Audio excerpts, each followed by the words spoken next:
In today's video, I'm going to teach you how to remove custom fields in GoHighLevel. Let's get started right from inside your GoHighLevel account. First, make sure you're logged in and you're in the correct location or sub-account where the custom field exists. Custom fields are specific to each location, so if you have multiple accounts or clients, double check that you're in the right one before making any changes. From your dashboard, head over to the Launchpad. This is usually the default starting area when you log in. If you're not there already, you can select it from the left-hand menu. Think of the Launchpad as your main control center, where you can quickly access the key areas of your account. Next, look for the Settings option in the left-hand sidebar.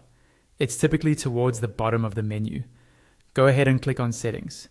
This is where you manage a lot of the behind-the-scenes configuration for your account, including things like pipelines, users, integrations, and in our case, custom fields. Once you're in Settings, find and click on the Custom Fields section. This page shows you all the custom fields that have been created for your location.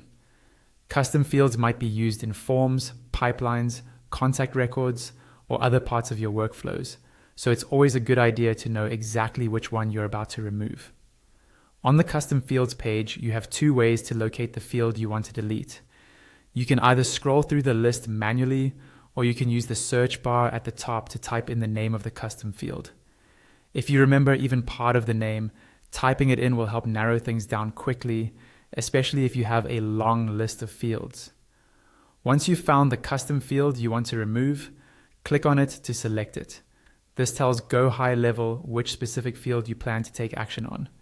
At the top of the list, you'll see a button labeled Bulk Actions with a small drop-down arrow. Click on that drop-down arrow to reveal the available options. From the list of actions, choose Delete. When you click Delete, GoHighLevel may ask you to confirm that you really want to remove this field. Keep in mind that deleting a custom field can remove that data from associated records, so only proceed if you're sure you no longer need it.